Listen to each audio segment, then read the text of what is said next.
তৃণমূল পরিচালিত ভরতপুর এক পঞ্চায়েত সমিতির 9টি স্থায়ী সমিতির বিরুদ্ধে আনা অনাস্থা বুধবার পাশ হয়ে গেল। তৃণমূল দলেরই সদস্যরা অনাস্থা এনেছিলেন। দলীয় সদস্যদের আনা অনাস্থা পাশ হয়ে যাওয়ায় ভেঙে গেল তৃণমূল পরিচালিত ভরতপুর এক পঞ্চায়েত সমিতির 9টি স্থায়ী সমিতি। বুধবার 28-0 ব্যবধানে ওই স্থায়ী সমিতিগুলি ভেঙে গিয়েছে। এ নিয়ে এলাকায় রাজনৈতিক শোরগোল তৈরি হয়েছে। এলাকায় ঘটনাকে তৃণমূলের নিজেদের গোষ্ঠী কোন্দল বলে মনে করছেন। প্রসঙ্গত পঞ্চায়েত নির্বাচনে 23 সদস্যের ভরতপুর এক পঞ্চায়েত সমিতিতে তৃণমূল একাই 17টি আসন পেয়েছিল। অপরদিকে কংগ্রেস 5টি আসন ও 1টি আসন পেয়েছিল নির্দল প্রার্থী। তবে পঞ্চায়েত সমিতির সভাপতি নির্বাচনের সময় তৃণমূলের গোষ্ঠীদ্বন্দ্ব প্রকাশ্যে চলে আসে। তৃণমূলের একাংশ কংগ্রেস ও নির্দলের প্রার্থীর সমর্থন নিয়ে বোর্ড গঠন করে। পঞ্চায়েত সমিতির সভাপতি নির্বাচিত হন তৃণমূলের সালমা সুলতানা। কিন্তু সমিতির বোর্ড গঠনের পর দলীয় সদস্যদের মধ্যে মতবিরোধ প্রকাশ্যে চলে এসেছিল বলেই অভিযোগ। এরপর গত 16 জুলাই তৃণমূলের 15 জন সদস্য পঞ্চায়েত সমিতির 9টি স্থায়ী সমিতির বিরুদ্ধে কান্দি মহকুমা শাসকের কাছে অনাস্থাপত্র জমা দেন। এদিন ছিল তারই আস্থার ভোটাভুটি। তবে এদিন কোনো ভোটাভুটির প্রয়োজন হয়নি। সমিতির 36 জন সদস্যের মধ্যে হাজির হয়েছিলেন মাত্র 28 জন সদস্য। ভরতপুরের এক ভিডিও দেওয়া শেরপা বলেন যে এদিন অনাস্থা প্রমাণের জন্য সভা ডাকা হয়েছিল, তাতে 28 জন হাজির হয়েছিলেন। কোনো প্রতিপক্ষ না থাকায় ভোটাভুটি না হয়েই অনাস্থা পাশ হয়ে গেছে। পরবর্তীতে পঞ্চায়েত আইন মোতাবেক কাজ করা হবে। এদিকে এই ঘটনায় এলাকায় ব্যাপক শোরগোল পড়েছে।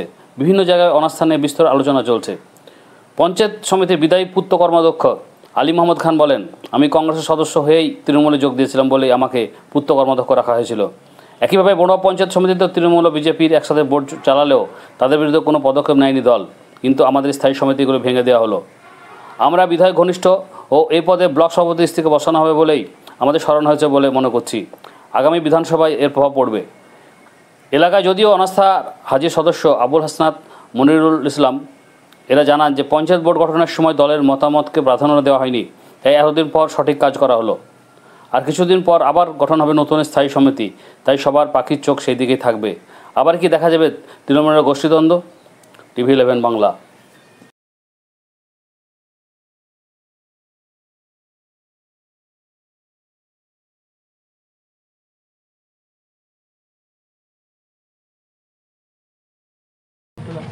আজকে ভরতপুর 1 নম্বর পঞ্চায়েত সমিতি অনাস্থার প্রস্তাব ডাকা হয়েছিল কর্মদক্ষদের, সেটা আজকে পাস হলো। 28 জন উপস্থিত হয়েছিল, সকলেই সর্বসম্মতিক্রমে এর পক্ষে রায় দিলেন। মানে কতজন সদস্য ছিল তার মধ্যে? টোটাল সদস্য হচ্ছে আমাদের এখানে 37, তার মধ্যে 2-1 নেই, মারা গেছেন। বাকি তারপরে MP সাহেব নেই, বা আরও পঞ্চায়েত সমিতি বা কয়েকজন উপস্থিত হননি, 6 জন ছাড়া বাকি সকলেই উপস্থিত। একজন কংগ্রেস 28 জনের মধ্যে কতজন আপনাদের পক্ষে ভোট দেয়? সকলেই দিয়েছেন, এখানে যারা উপস্থিত হয়েছেন তারা 28 জন। একজন তো কংগ্রেসের, উনিও সমর্থন করেছেন দেখলাম। মানে এটা আপনারা খুশি? খুশির কি আছে, এখন তো বোর্ডে যে যাকেই ভালোবাসে সমর্থন করেছে এই পর্যন্ত অবস্থায়। 37 জনের পর একজন মারা গিয়েছেন, 38 জনের পর একজন মারা গিয়েছে, 37 জন, এখন 36 জন সদস্য। 36 জন সদস্য। আপনারা জানেন যে আমাদের ভরতপুর যে পঞ্চায়েত সমিতি এতদিন চলছিল, সেখানে কংগ্রেসের 3 জন কর্মদক্ষ ছিল। তো যা হোক কোনো কারণে সেই বোর্ডটা 2023-এর পরে একটা অনৈতিকভাবে একটা বোর্ড গঠন হয়েছিল। তো সেই সময় তৎকালীন যিনি আমাদের জেলা সভাপতি ছিলেন সায়নী সিংহ রায় মহাশয়া, এবং আমাদের জেলার চেয়ারম্যান ছিলেন তখন অপূর্ব সরকার, তিনারা ঘোষণা করেছিলেন যে এই বোর্ডের বৈধতা আমরা দিই না। এবং তখন থেকে বোর্ডটা কিন্তু একটা অনৈতিকভাবে কংগ্রেসকে নিয়ে একটা চলছিল।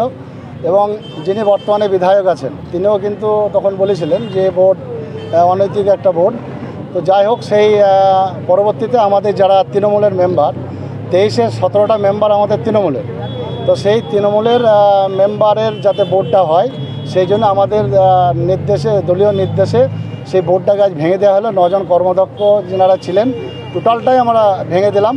এবং পরবর্তী পর্যায়ে যারা আমাদের দলের সঙ্গে যারা তৃণমূলটা করে তারাই যাতে দলের হয়ে আসে বা বোর্ডে থাকতে পারে এবং কর্মদক্ষ হতে পারে, সেই জন্য কিন্তু আজকে আমরা এই বোর্ডটাকে ভেঙে আগামী দিন আমাদের দলের নির্দেশেই পরবর্তী বোর্ড আমরা গঠন করব।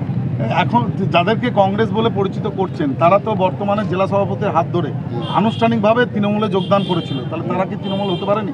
না, বলি যারা ধরুন যোগদান করেছিল, কিন্তু পরবর্তী পর্যায়ে আমরা লক্ষ্য করলাম যোগদান করার পরেও কংগ্রেসটা যাতে শক্তিশালী হয় সেই কাজটাই তারা কিন্তু করে যাচ্ছে। এবং একই ফ্যামিলিতে ধরুন জেলা পরিষদের মেম্বার কংগ্রেসের একজন আছে, এবং সেই নিয়ে ধরেন একটা বিতর্ক দীর্ঘদিন চলছিল। দলীয়ভাবে আমাদেরকে একটা চাপের মুখে পড়তে হচ্ছে, এবং কংগ্রেস সেজে মানে তৃণমূল সেজে কংগ্রেসের যাতে সুবিধা হয় 2026-এর যে আমাদের বিধানসভা নির্বাচন, সেই নির্বাচনের কংগ্রেস যাতে বেনিফিট না পায়, আমরা সেই জন্য কিন্তু দলীয়ভাবে পদক্ষেপটা নিয়েছি। সকলকে নিয়ে আমাদের টোটাল পঞ্চায়েত সমিতির মেম্বার তাদের সঙ্গে আলোচনা সাপেক্ষে এই সিদ্ধান্তটা আমরা নিয়েছি। পেছনে রেখেই কিন্তু আমরা সকলে ভোটে লড়াই করি। আজ তৃণমূলের যে লোগোটা আছে সেটা সরিয়ে দেওয়ার পরে সে কে কত বড় নেতা তখন আগামী দিন নতুন দল করে দেখাবে, সেটা আমরা দেখে নেব। মমতা বন্দ্যোপাধ্যায় এবং অভিষেক বন্দ্যোপাধ্যায়ের হাত যদি মাথার উপরে না থাকে, তার লোগোটা যদি পেছনে না থাকে, সে যত বড় নেতাই হোক সে লড়াই করে দেখিয়ে দেবে। আগামী দিন আমরা তার জন্য প্রস্তুত থাকবো, কোনো অসুবিধা নেই। আজকে আপনারা দেখছেন এখানে 8টা প্রধান, 8টা অঞ্চল সভাপতি, এখানে টোটালি ধরুন পঞ্চায়েত সমিতির মেম্বার, জেলা পরিষদের মেম্বার, সবাই আমরা এককাট্টাভাবে এই তৃণমূল দলটাকে যাতে ভরতপুর ব্লকে আগামী দিন প্রতিষ্ঠাতা লাভ করাইতে পারি, এবং 2026-এর যে বিধানসভা নির্বাচন, সেই বিধানসভা নির্বাচনে আমরা ঐক্যবদ্ধভাবে যাতে লড়াই করতে পারি, তার জন্য কিন্তু আমাদের এই প্রয়াস। আপনারা দেখছেন, কারণ কিছু বেনো লোক আমাদের দলে ঢুকেছিল, আমরা কিন্তু তার সংশোধন করছি, এবং সেগুলোকে আমরা দল থেকে আগামী দিন ছেড়ে দিলাম। আগামী দিনও 2-1টা থাইলি ছেড়ে দেবো। এখানকার যিনি বিধায়ক তিনি বলছেন, তৃণমূলের যিনি বিধায়ক তিনি বলছেন এই যে কর্মাধ্যক্ষদের সরানো হলো তার গ্রুপের লোক বলে তাদেরকে সরানো হলো। কারও গ্রুপের কেউ নাই। এখন যদি আমি বলি সব আমার গ্রুপ, তা না, সব তৃণমূলের লোক। তৃণমূলের লোকই পাশ করে এসছে, এবং তৃণমূলের তারা লোক, কেউ অপূর্ব সরকারের লোক নয়। যদি সে বলে সে মিথ্যা কথা। আপনারা দেখলেন বীরভূমে আমাদের নেত্রী মমতা বন্দ্যোপাধ্যায় তিনিই বললেন যে আমি অমকের লোক, আমি তমকের লোক, এসব আমি মান্যতা দিই না। দলের কে লোক, আমাকে কেউ ভালো না বাসতে পারে, সে দলটাকে যদি ভালোবাসে সে আমার সঙ্গে থাকবে। সে দলের যদি ভোট করে, দলকে যদি এগিয়ে নিয়ে যায়, আমার সেখানে কোনো বক্তব্য নাই। সে ডেভিড সরকারকে পছন্দ না করতে পারে, আমাকেও পছন্দ না করতে পারে, কিন্তু তৃণমূল দলটাকে পছন্দ করতে হবে। সেটা যে না করবি, সেই ক্ষতি যে করবে, আমরা কিন্তু তাকে দলে রাখবো। আজকে একজন কংগ্রেসের সদস্য উপস্থিত ছিলেন, আপনাদের কি সমর্থন করেছেন? একজন কংগ্রেস সদস্য এখানে এসেছিলেন, এবং ভেতরে আমাদের যে বোর্ড হলো আর কি, সেখানে ধরুন 37-এর মধ্যে একজন মারা গেছে, সঞ্জয় সার্কেল মহাশয়, এবং তাহলে থাকে 36 জন। 36-এর মধ্যে এমপি সাহেব আমাদের ইউসুফ পাঠান, তিনি তো আসতে পারেননি, 2 বিধায়ক আসেননি, ঠিক আছে। তো বাকি 28-0 মানে ভোট হলো। সেখানে কংগ্রেসের যিনি ছিলেন সম্ভবত তিনি হয়তো আমাদের দিকে সমর্থন করে দেন, শুনছি, আমি সঠিকভাবে এখনও জানি না।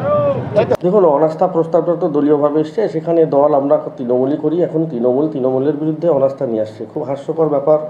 স্বাভাবিকভাবেই যারা নিয়ে এসছে আমরা গিয়ে তো তাদের বিরোধিতা করতে পারি না, সেই জন্য আমরা সেখানে উপস্থিত হইনি।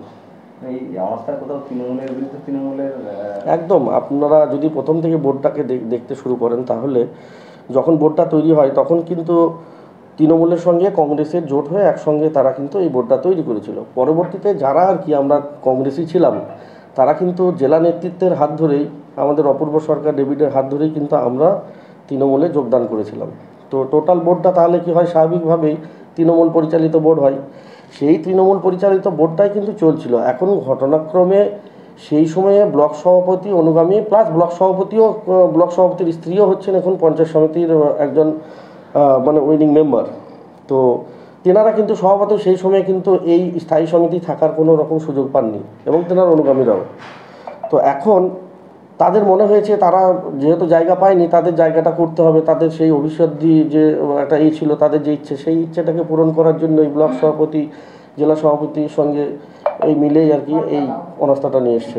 আপনার কথায় মনে হচ্ছে দলীয় স্বার্থের উপরে ব্যক্তিগত স্বার্থ আজকে ভরতপুর তৃণমূলে চরিতার্থ হলো কি? একদম 100% এখানে দলের তো স্বার্থ এটা নয়। দল তো কখনো আমাদেরকে এটা শেখায় না যে দলের লোক দলের বিরুদ্ধে কোনো কাজ করুক, এটা কখনোই আমাদের দল শেখায় না। এটা হচ্ছে সম্পূর্ণ ব্যক্তিগতভাবে ব্লক সভাপতি তার নিজের স্ত্রীকে নিজে সেখানে পুরো, আমি যেহেতু এখানে পূর্ত কর্মদক্ষ আছি না, আমি সেই জায়গা থেকে সরিয়ে তার নিজের স্ত্রীকে বসাতে পারে, তিনি সেটাও একটা কারণ।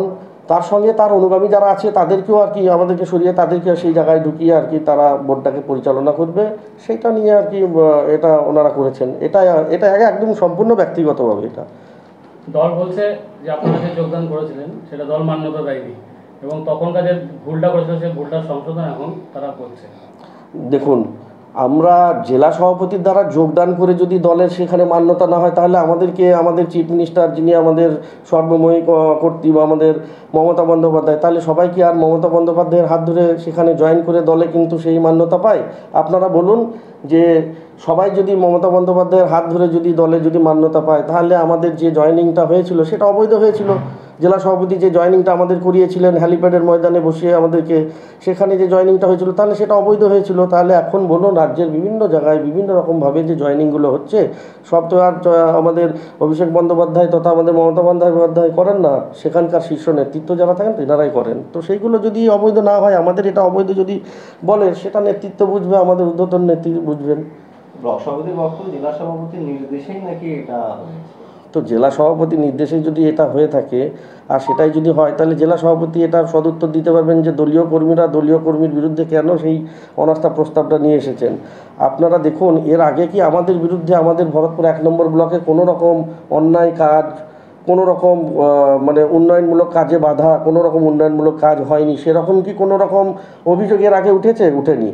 আপনারা ভরতপুর ব্লকে যদি বিগত 2 বছরের যদি খরচের খাতা খতিয়ান যদি আপনারা লক্ষ্য করে দেখবেন, সেখানে সমস্ত রকম উন্নয়নমূলক কাজ কিন্তু ভরতপুর ব্লক করে গেছে। এবং জেলার মধ্যে বিশিষ্ট কয়েকটি জায়গার মধ্যে আমাদের ভরতপুর ব্লক কিন্তু একটা জায়গায় রয়েছে। তো আপনি বলুন, তাহলে সেখানে জেলা সভাপতি বা কেন আমাদেরকে, কোনটাতে তিনার কী আছে ব্যক্তিত্ব যিনি এখানে ঢুকিয়ে তাদেরকে দেওয়ার জন্য এই জায়গাটা করবেন? সেটা ভাবনা চিন্তার বিষয়। 1 বছর 10 মাস 17 দিন আগে একটা অবৈধ পঞ্চায়েত সমিতি বোর্ড গঠন হয়েছিল, যে বোর্ডটা দল স্বীকৃতি দেয়নি, সেই পঞ্চায়েত সমিতি আজকে ডিজলভ হলো, স্থায়ী সমিতিটা ডিজলভ হলো। অবৈধ কীভাবে বলছেন? অবৈধ পার্টির যে গাইডলাইন ছিল, এক শ্রেণীর নেতা সেই দিন ঘরের ভিতরে দল কি তার প্রশ্ন করেছিল, সেই দল কি প্রশ্নের আজকে তারা এখানে এসে তাদের বুদ্ধি হয়েছে, সুবুদ্ধি হয়েছে, তাদের ভালো চেতনা এসে দল কি তারা বুঝেছে, তাই তারা এসে আজকে আমাদের সাথে সমর্থন করে দলের পঞ্চায়েত সমিতি হচ্ছে। এখানে দল বড়, ব্যক্তির কোনো দাম নাই, সেটা তারা বলে। তৃণমূল, তারাও তৃণমূল ছিল, তখন ভেবেছিল অন্য কিছু, কাউকে জব্দ করবো, কাউকে কিছু করবো, এইভাবে করেছে। না না, গোষ্ঠীদ্বন্দ্ব নয়, তারা নিজেদের ব্যক্তিত্ব স্বার্থের জন্য ভালো ভালো পদ নেবো এইভাবে কংগ্রেসের সাথে বসে এটা করেছিল। সেই জন্য সেদিন আমরা লড়াই করেছি, আমরা 17টা ভোট পেয়েছিলাম, ওরা 18টা ভোট পেয়েছিল, এবং আমরা সেদিন এখান থেকে পরাস্ত হয়েছি। পার্টির এক শ্রেণীর গদ্দার যারা পার্টির ভালো ভালো জায়গায় ছিল, তারা সেদিন জেলা সভাপতি বর্তমানে তিনি তখন চেয়ারম্যান ছিলেন, তার কথাকে অমান্য করেও বর্তমান যিনি ব্লক সভাপতি নজরুলের কথাও অমান্য করে সেদিন কিন্তু তারা এই নোংরা কাজটা করেছিলেন। আজকে সেই নোংরা কাজের ইতি টানা হলো। আচ্ছা, ভোটাভুটিতে কি ফলাফল হলো? ভোটাভুটি সব তৃণমূল 28, এখানে কোনো দল নাই। 28, সেখানে তৃণমূলের কোনো গ্রুপ নাই, দল নাই। কংগ্রেসের একজন সদস্য ছিল, থাকতে পারে, কেউ এসে সমর্থন করতে পারে, না সেটা ও শেষ এসছে তার ব্যক্তিগত মত বলতে পারে। না না, তৃণমূলের কোনো বিরুদ্ধে নয়, এটা একটা মানে অবৈধ বোর্ড হয়েছিল, যে বোর্ডটা নিয়ন্ত্রণবিহীনভাবে পার্টির বাইরে চলছিল। এটা পার্টি যদি করেছে সঠিক কাজ করে, ও সেটা বলতে পারবো না, ওটা ওনাকে প্রশ্ন করুন গা, কে জয়েন করেছে।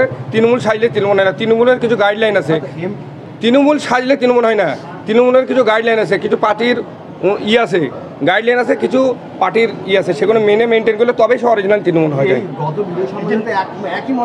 ওদের মঞ্চে থাকলে তো হবে না, পার্টির ভোট করতে হবে তো, কে মঞ্চে থাকলো, কে যদি খাদ্য কর্মদক্ষ তিনি তো তৃণমূলের প্রতীকে জয়ী, সেটা বলতে পারবো না, কে পড়েছে কে পড়েনি এগুলো তো নিয়ে তো কোনো কথাই না, এটা দল ঠিক করবে, ওটা ওর সম্বন্ধে কোনো ডিসিশন এখন হয়নি, সেটা দল কাকে করবে কাকে রাখবে না সেটা দল ঠিক করবে, এটাই ব্যাপার বলতে পারবো না। এখন টোটালটাই ডিসঅল হয়েছে, ব্লক সভাপতি আছে, জেলা সভাপতি আছে, আরও দলের উদ্যোগ করতেছে না, সেটা অনুগামী বলে কোনো কিছু নাই।